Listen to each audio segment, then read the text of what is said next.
Translation word part number 17 में आपका फिर से हार्दिक स्वागत है। क्वेश्चन टैग का सीरियल चल रहा है। आज हम क्वेश्चन टैग पार्ट नंबर 4 पढ़ाने जा रहे हैं और ये उम्मीद करेंगे आप ध्यान लगाएंगे। देखें, यदि वाक्य का subject no one, none, anyone, someone, everyone, everybody या somebody आ जाते। फिर से, यदि वाक्य का सब्जेक्ट no one, none, anyone, someone, everyone, everybody या somebody आ जाए तो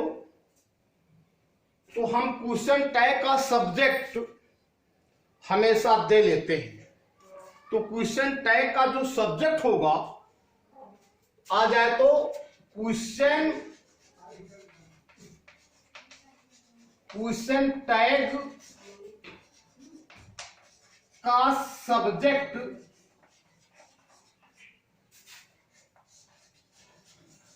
दे लेते हैं। ध्यान देंगे, ये हम आपको समझा रहे हैं कि यदि वाक्य का subject no one, none, anyone, someone, everyone, everybody या समबडी आ जाए तो क्वेश्चन टैग का सब्जेक्ट दे लेते हैं।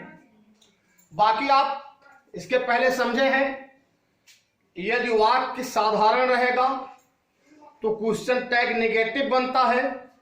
यदि वाक्य नेगेटिव होगा तो क्वेश्चन टैग साधारण बनता है। इसको आपने क्वेश्चन टैग पार्ट नंबर 1 में पढ़ लिया है। ध्यान दें, जैसे इसमें लिखा है none can say so, none can say so, none कोई इस तरह से नहीं कह सकता है, कोई इस तरह से नहीं कह सकता है। तो यहां देखें आप, यदि वाक्य का सब्जेक्ट नो वन या नन, तो यहां आपको ये सब्जेक्ट आपको नन मिल गया। तो इसका क्वेश्चन टैग हम यहां क्या लेंगे, सब्जेक्ट क्या लेंगे, दे।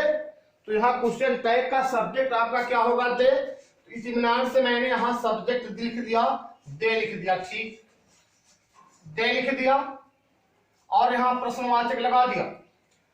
तो नन कैन से सो, तो ये वाक्य निगेटिव है। जब ये वाक्य, चूंकि नन अपने आप में निगेटिव होता है, नन अपने आप में निगेटिव होता है, तो ये वाक्य निगेटिव है तो हमारा क्वेश्चन टैग साधारण बनेगा। लेकिन यहां नन आया है इसलिए सब्जेक्ट हम यहां क्या लेंगे, दे सब्जेक्ट रख लिया।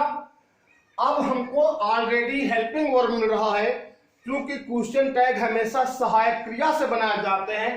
तो यहाँ हेल्पिंग वर्ब हमको कैन मिल रहा है, तो हम क्या करेंगे, नॉन कैन से सो का क्वेश्चन टैग होगा कैन दे। अब आपका ये बनकर रेडी हुआ, कैन दे। तो none can say so can they. आगे देखते हैं, समवन इनवाइटेड मी, किसी ने मुझे आमंत्रित किया। समवन इनवाइटेड मी, किसी ने मुझे आमंत्रित किया। और यहां प्रश्नवाचक चिन्ह लगा हुआ है। तो यहां समवन आया है बच्चों, तो समवन यहां आया है तो क्वेश्चन टैग का सब्जेक्ट हम यहां दे लेंगे। तो यहां हम आराम से, यहां मैंने दे पहले लिख दिया। ठीक, यहां दे लिखने के बाद यह प्रश्नवाचक चिन्ह लगा दिया। तो समवन इनवाइटेड मी, किसी ने मुझे आमंत्रित किया, समवन। तो ये वाक्य हमारा साधारण है, ये वाक्य हमारा साधारण है तो क्वेश्चन टैग यहां हमारा निगेटिव जाएगा और सब्जेक्ट आपका यहां दे मिल गया, क्योंकि यहां समवन आया है। तो ये इनवाइटेड जो है आपकी मुख्य क्रिया का दूसरा रूप है। जब ये मुख्य क्रिया का दूसरा रूप है, तो मुख्य क्रिया का दूसरा रूप है तो सहायक क्रिया हमारी क्या निकलेगी, डिड। तो जब हम इसको बनाएंगे तो ये हो जाएगा didn't they। तो someone invited me, didn't they? फिर आया है anyone can attend the function, anyone can attend the function, इसका क्वेश्चन टैग बनाना है।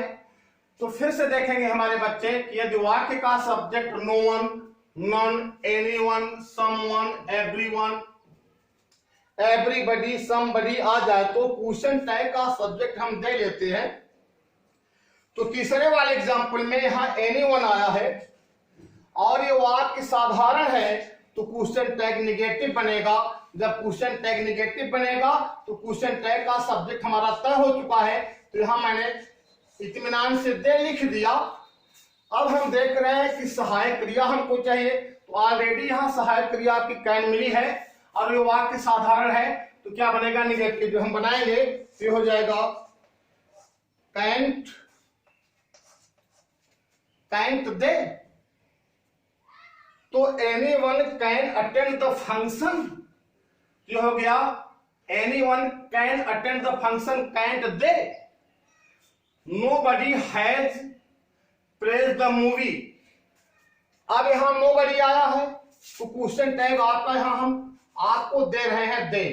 अब क्वेश्चन टैग का सब्जेक्ट आपका यहां दे हो गया, ठीक। और नोबडी वाक्य आपका निगेटिव है, ये वाक्य निगेटिव है तो क्वेश्चन टैग क्या बनेगा, साधारण बनेगा। तो साधारण बनेगा तो nobody has praised the movie, तो यहां क्या हो जाएगा, साधारण बनेगा तो हो जाएगा हैव दे। हैव इसलिए हो गया क्योंकि यहां नोबडी सिंगुलर है, तो नोबडी सिंगुलर है तो यहां हैज आया है। लेकिन यहां लिखा है कि नोबडी के लिए, नोबडी या एवरीबडी के लिए हम क्वेश्चन टैग क्या लेते हैं, दे। जब हमारा क्वेश्चन टैग यहाँ दे हो रहा है इसलिए यहाँ जो हमारी हेल्पिंग वर्ब होगी, हमारी सहायक क्रिया होगी, वहां क्या होगी, हैव। अब देखें अगला पॉइंट देखें।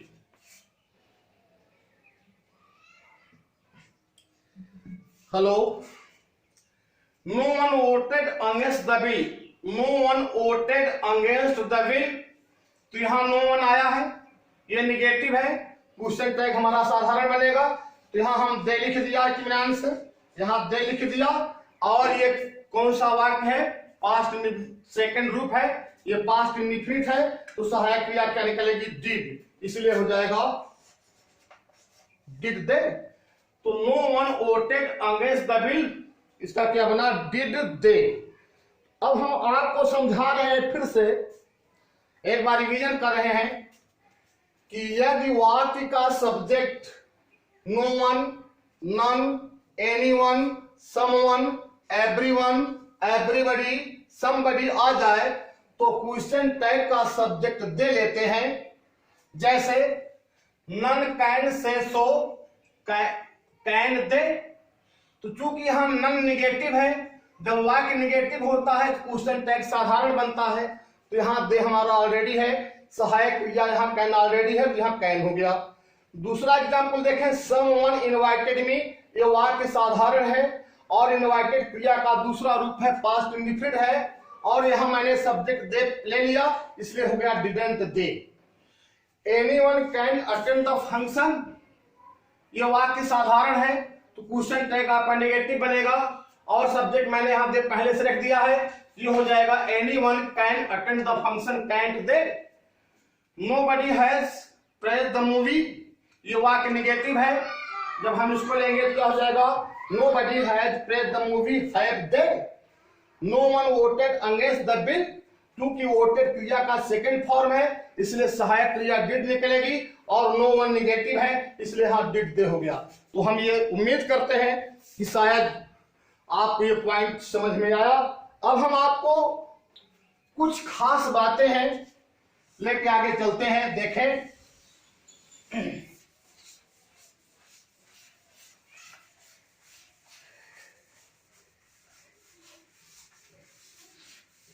अब हम आपको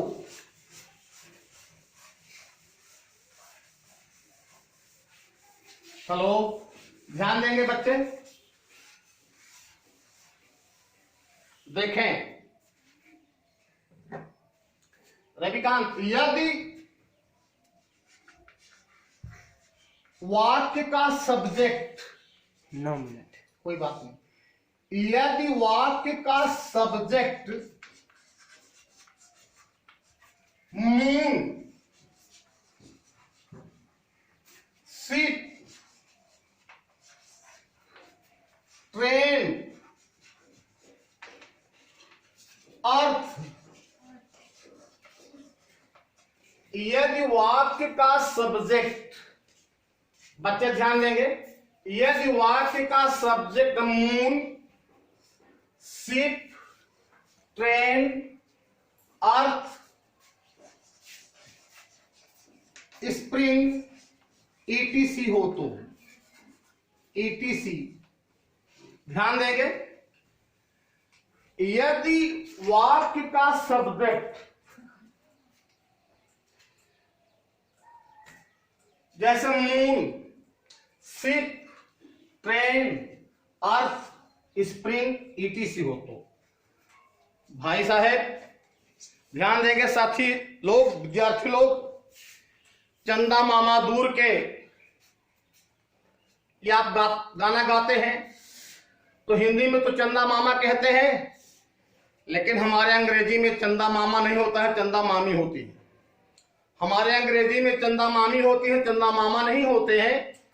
तो ये वाक्य का सब्जेक्ट मून, शिप पानी वाली जहाज, ट्रेन रेलगाड़ी, अर्थ पृथ्वी, स्प्रिंग बसंत, यदि सब्जेक्ट के रूप में ये आ जाए अगर, तो ये फेमिनिन जेंडर में माने जाते हैं। तो इनके लिए ध्यान देंगे, क्वेश्चन टैग का सब्जेक्ट सी होता है, ध्यान देंगे, सी होता है। आए समझाता हूं। यदि वाक्य का subject moon, ship, train, earth, spring इत्यादि हो, तो इनके लिए क्वेश्चन टैग का सब्जेक्ट सी होता है, क्योंकि ये हमारे इंग्लिश में फेमिनिन जेंडर के तहत आते हैं। ध्यान दीजिए, जैसे अगर मैंने ये लिखा the moon shines at night, अब यहां क्वेश्चन टैग बनाना है आपको, the moon shines at night, ठीक। मैंने लिखा the train is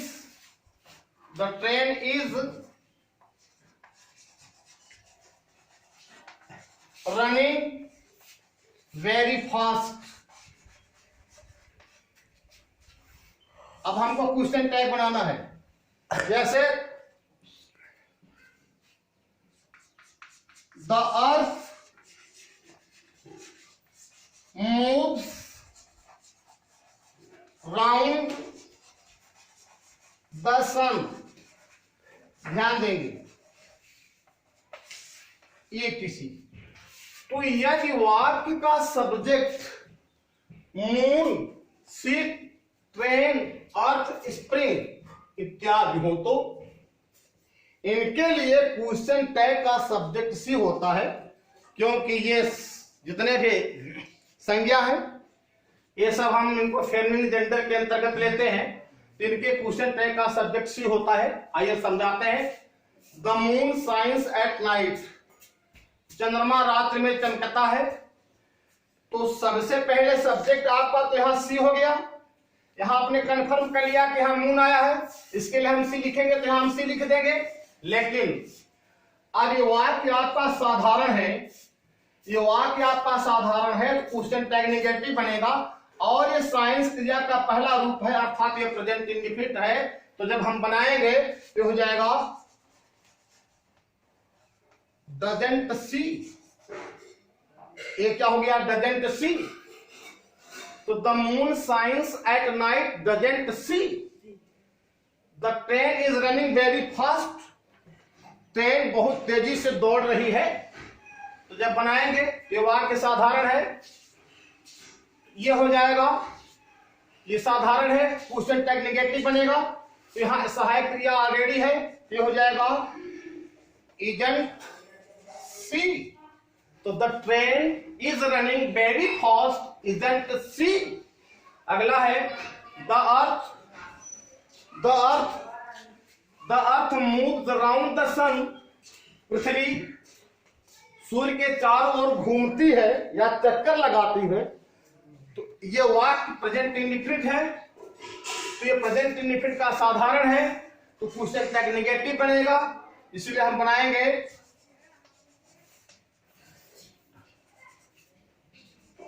doesn't see.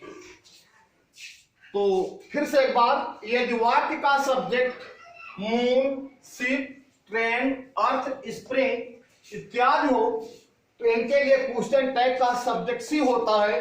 जैसे the moon shines at night, doesn't she. The train is running very fast, isn't she. The earth moves around the sun, doesn't she. Thank you very much, बहुत बहुत धन्यवाद आपको। हम ये उम्मीद करते हैं कि आपको क्वेश्चन टैग पार्ट नंबर 4 आपको समझ में आया। बहुत बहुत धन्यवाद।